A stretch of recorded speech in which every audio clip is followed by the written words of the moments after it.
objective, independent, and not just pro-profit. They shouldn't. I don't think they even should be publicly traded. In some sense, some of them should be nationalized. And the way you impose a check and balance is where the government is actually accountable to the people. Let's say an annual election with a simple litmus test that if they can't balance a budget, they get fired. It's that simple. And the election cycle is just very simple. It's like maybe 2 or 3 weeks with a very limited budget, one debate. And then, any major law or reform that take place would be through, some kind of referendum where the public would vote for or against it. And if, special funding is required, then the public would fund it. And if the money's not there, then it won't happen. You spend what you have, not you don't get access to unlimited amounts of funds with a fiat currency. You can just continue devaluing. Yeah, so no more fiat currency either. Ideally, a currency based on, labor-backed currency, with zero debt, zero interest, of course, and, no usury. Of course, no more degeneracy. That would be banned as well. Pornography, OnlyFans, Pornhub, all that stuff banned. And ideally revert back to a traditional nuclear family. Just promote heterosexuality and, banish any homosexuality in public. Now, what happens behind closed doors, you just can't control. It's be unrealistic to try to control it. You can still have gay sex in private. Promote a more traditional lifestyle. Revert back to what's worked for centuries is sustained. The civilization without which we cease to exist. Of course, battle of vaccines, big pharma crap as well, and refer back to traditional medicine as well, with focus on health.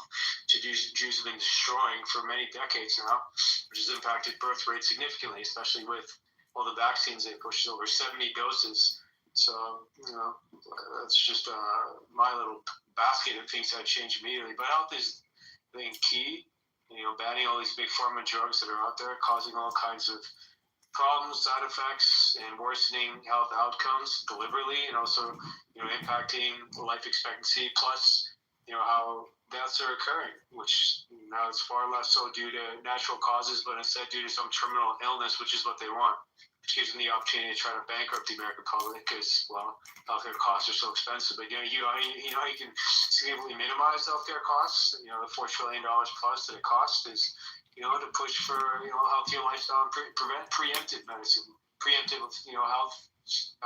preemptive lifestyles that will, minimize the need to ever even need to consult a doctor, if at all. Doctors have been put on a pedestal for far too long, overpaid, over-relied on, and the AMA and even all the medical associations and textbooks need to be revised back to what they were. The Rothschild medicine needs to end too.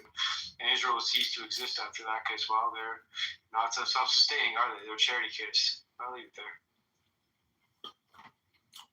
there. Yeah, I agree with a lot of it. I think at this point, to say that all things shouldn't be considered is futile. In my opinion, we live in a real bad society. Clown world is really bad right now. It's the worst I've ever seen it. And judges and lawyers and doctors, if you're in on the grift, you don't want a thing to change.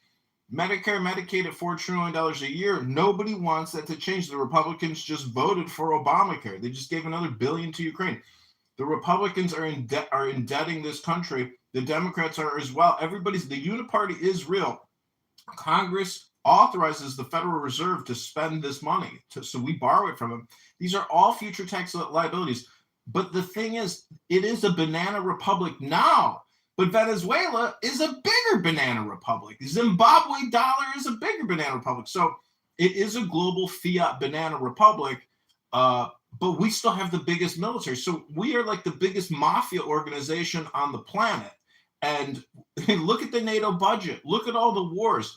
We are the primary culprit in causing conflict throughout the globe. But these are clown world Americans. You and I know it. The Lindsey Grahams, the State Department employees. We live with really stupid people. Highly toxic, very liberal, very effed up people, and they are in your government. They're everywhere. It's like the Matrix. It's like when Neo and Morpheus are walking down the street, it's a simulation of Clown Index. And that's just my opinion, but I agree with, I'm not opposed to anything because at this point, this ship is got so many fucked up participants. What's crazy that you called Lindsey Graham